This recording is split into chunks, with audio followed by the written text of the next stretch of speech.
Hi viewers, in today's tutorial we are going to show you how to set your document in compatibility mode for easy accessibility on other MS Word versions.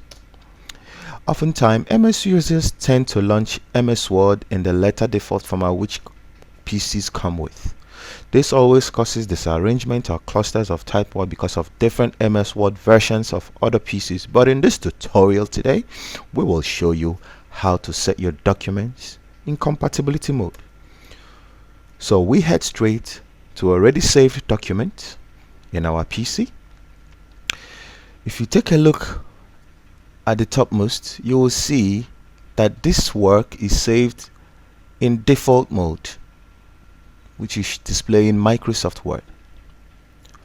You just head on to the home key of our Microsoft Office button, click on it, drop down menu drops, click on Save As. It brings up the Save As dialog box. You go to the second option which says Save As Type Options. You click on it, a drop down menu comes. You'll see a list of save type formats.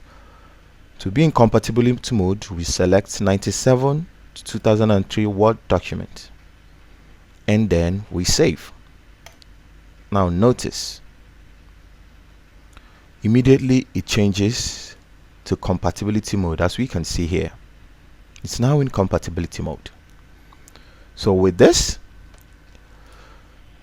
it is accessible on Microsoft 2012 Office version, 2016, 2017, 2019 version. If you find this helpful, hit our like button, share, and subscribe to our channel. Bye.